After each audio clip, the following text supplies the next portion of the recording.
Hello and welcome back to the channel. In this video we're gonna take a look at the S.H.Figuarts Ahsoka Tano from the live-action Ahsoka series. I was really looking forward to this figure because I do have both Mafex and Black Series versions and I wanted to see how will this Figuarts one turn out. Now, right away, just a heads up, while I will compare all three versions of Ahsoka side by side in this video, I plan on making a full in-depth comparison in a separate video, so stay tuned for that. Okay, so going back to this figure, first let's check out the packaging. It's a standard Figuarts box with a window in front showing the figure and some of the accessories. We see Ahsoka logo, a nice promo shot on one side, and then a logo on the other side. We have more promo shots on the back showing off the figure with the accessories, logo at the top, legalese at the bottom. So now let's open up the box.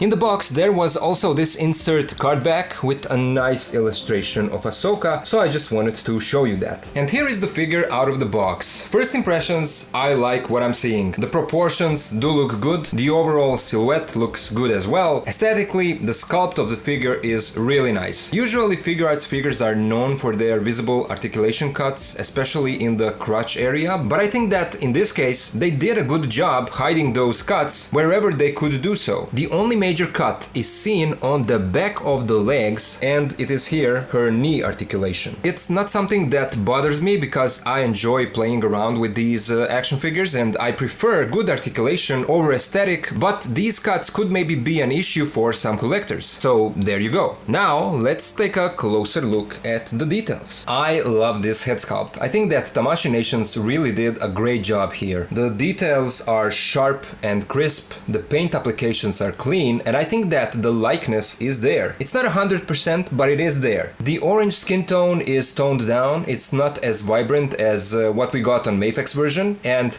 all the markings are really nicely applied. Arms look good with these strapped details, gauntlets also have a sharp sculpt. Her clothes have a nice texture, as you can see here, and on the pants as well. As always, there are some sculpted wrinkles, so that you get that soft goods effect. I love the way that the belt turned out with all of these details, same as these side plates. We have two working hooks for her lightsaber hilts. The pants also look good with the way that they are sculpted, like they are draping down her legs. But then again, here is the back of the legs, showing these huge joint cuts for the knees. And then the shins and her samurai-inspired slippers. And here are soles of her feet that have sculpted straps on them. Now, let's take a look at her accessories. She comes with two alternate faceplates, so she has three in total.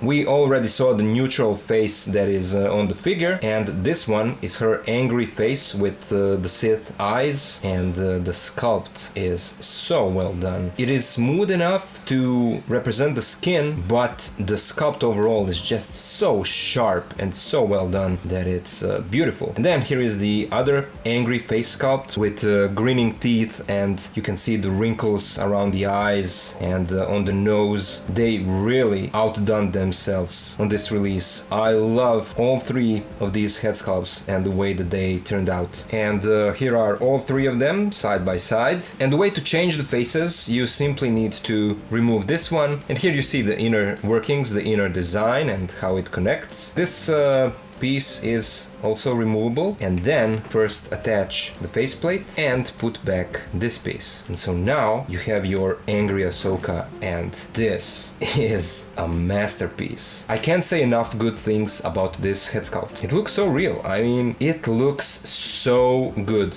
beautiful. And then here is how the face with Sith eyes looks on the head, and again, a phenomenal job. I mean, I can't decide which one out of these three is my favorite. All three are fantastic. They really did a beautiful job on these faceplates. She comes with two versions of the ball map to another galaxy from the first season of the show, and this is how the ball looks when it is intact, when it is full. You also get an alternate version for that ball when it is cut in half by Balin, and you can see that the sculpt is really well done even on this inner side of the ball, and here is then the outer side that we already saw. But these two pieces come on this like a sprue piece, something that you usually see on model kits that you have to cut off in order to put all of these parts and pieces together. I think that this is them just being cautious because these pieces are so small that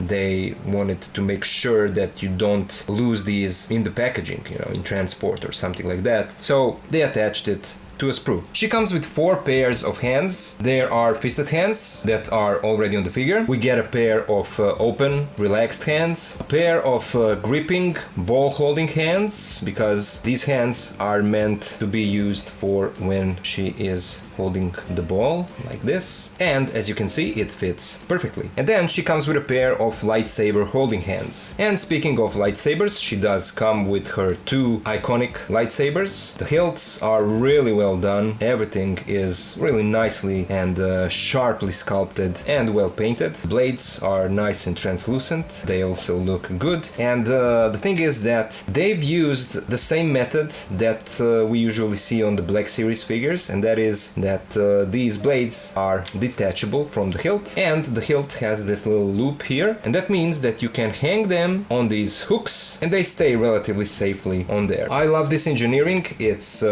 simple, no swapping out of small parts and pieces like Mafex did, you know. This is a straight up simple design that works, and I love it. She also comes with 2 lightsaber swinging effects. I always appreciate when we get these effects. They are really useful for posing. You simply plug this in like this and it holds without a problem, and now you have your lightsaber swinging effect. And because someone asked me about this before, I wanted to demonstrate that swapping out the hands is really easy on these new S.H.Figuarts figures. It's not like what they've done before, when it was really hard and stressful to take off the hands and put them back on because you were afraid that you're gonna break the peg. On these new figures, I think that they upgraded their design, so now it's much easier. So we'll take this other hand, we simply connect it to the peg, and there we go. Really easy to do. And here she is holding her lightsabers, just so that you can see that there is no issues at all. She also comes with her soft goods poncho, and I have to say that it is made out of a stiffer material. It's not as pliable as what we got with Mafex. Another thing is that there is a wire going around the edges of the hood, but unfortunately the rest of the poncho is not wired. So that's a shame, because that takes away some of the dynamic posing options that I love to get out of these figures, and Mafex gave us that with the fully wired poncho, but for some reason Figuarts decided not to go that way. Poncho is stitched here in the middle, while Mafex did it with Velcro, so that you can put the poncho on the figure much easier. But yeah, I mean, just by messing with it like this, even before putting it on the figure, I think that this will probably be a problem. It is too stiff, it won't hold the position, but let's put it on the figure and let's see how it looks. It's best to remove the head, slide the neck inside and put the head back on, and this is what you get. I've tried to mold it a little bit according to her body, but as I said, the material is just too thick and too rigid to hold the pose. I'm guessing that you could solve this by soaking the poncho in the water, putting it on the figure while it is wet, molding it the way you like, and then leaving it like that to dry, and after that it should hold the pose. So I'll probably try to do that myself once when I get to making a posing video for this figure. But for now, straight out of the box, this is how the poncho looks, and I don't like the way that this front part is stitched together, the way that it's made, because it goes like across each other. I would prefer it to go straight down and to look like this, but at the moment it seems like it doesn't want to do that. So that's is unfortunate. And then here is how she looks with the hood up. I like the fact that there is a wire in the hood, so that at least you can mold this part and make it look good. Even like this, I would say that it's still worth it. If you take a little bit more time than I did here at the moment, I'm sure that you can find a way to make this look even better. And then I just wanted to mention that you also get an instruction piece of paper that shows you how to swap out some of these accessories. Now let's take a look at her articulation. Even with the head being designed like this, with these long leku that restricts the movement of the head, you still do get some nice range of motion. She can tilt side to side, rotate 360. She can look down this much, which is really good, and then up she can go this much. This is a kind of softer bendable plastic, so it does flex a little bit when you tilt the head up. There is a nice and generous butterfly joint that goes all the way back and all the way forward, that allows her to put the arm this far across her chest. Arm can rotate 360, it can go out this much, there is a little bit of drop down and a swivel. So in the shoulders is where you get the swivel, not here. There is no bicep swivel, but there is another swivel in the elbow, and the elbow bends this much, you get another swivel in the wrists, and you get a standard SHF hinge which can turn the hand in any direction. For the torso you get one cut up here and then another one underneath here. So first gives you this rotation, side to side tilt, a little bit of crunch forward and back, and then you get another twist underneath here, which also gives you side to side movement, tilt, and together with those two articulation points she can crunch forward this much, back this much. There is a swivel in the hips, and the hips have a little bit of drop down. Legs move out this much, kick forward, back.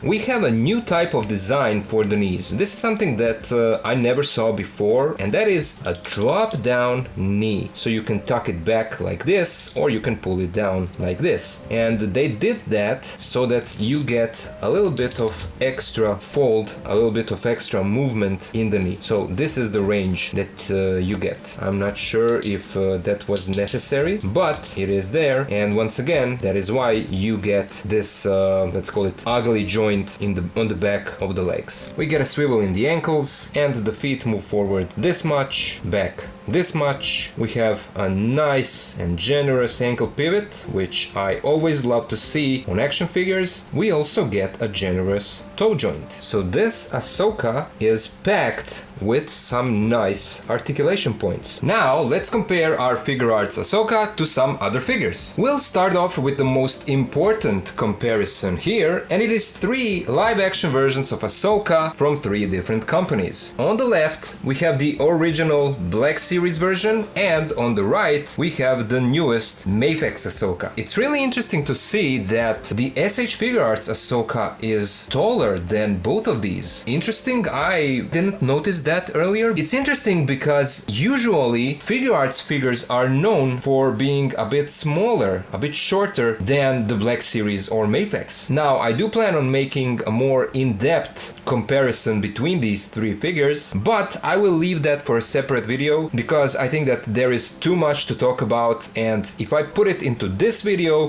will be just too long. So stay tuned for a separate comparison between these 3 if that's something that you're interested in. Here she is next to other Black Series animated versions of Ahsoka. On the left we have the Rebels version, and on the right we have 2 Clone Wars versions. Here she is with the Black Series live action version of Sabine and Hera. Here she is with the Black Series Huyang and Mafex Bo-Katan, and I think that these 2 go great together. Here she is next to 3 Mando figures, and these 3 guys are from 3 different companies. This one is the Black Series Glavis Ringworld Mando. This one is the S.H.Figuarts, one of the S.H.Figuarts Mandalorians, not the latest one, but the one that came previously with the unhelmeted Din Djarin head. And then here far to the right we have the newest Mafex version. And I think that other than the S.H.F left one, which I'm not a fan of because I think that proportions are not that good, I think that she works great with both Mafex and the Black Series. And finally, here she is with the S.H.Figuarts Episode 3 Anakin Skywalker and the S.H.Figuarts Luke Skywalker from The Mandalorian. And it remains to be seen if they will make a new version of Anakin, because we all feel like they kind of teased that in the promo images for this figure. So, as my final thoughts about this figure, I have to say that I love the way that it turned out. As expected from this line, the sculpt is sharp, the paint applications are great, the articulation is really good, and combined with a nice number of accessories, I think that we have here an Ahsoka figure out of which you will be able to get a lot of amazing poses for your display. I especially love that they gave us 3 swappable faceplates, and to me all 3 look really good. The only minus would be the poncho. I think that they could have done a better job with that. It lacks a wire inside that would give us some more posing options, and the material is too stiff and won't lay naturally on the figure. But it's a minor gripe because there are ways to work with that, either by soaking the poncho in water, as I said, adjusting it to the figure and leaving it to dry, or you can go the other way and make your own custom poncho or buy a custom one online. Either way, I think that this is a great release and I give it an action display recommendation. So that was my look at the S.H.Figuarts Ahsoka figure, but now I would love to hear you guys. What do you think about this figure? Do you have it in your collection or do you plan on getting it? Based on what you saw here, how does she compare to the Mafex and Black Series one? Let me know all of that down in the comments. As I said, stay tuned for a more in-depth comparison between the 3 versions, as well as for a posing video for this figure. As always, a special thank you goes out to my supporters on Patreon, and to the rest of you guys, thank you so much for watching, thank you for being here, and I'll see ya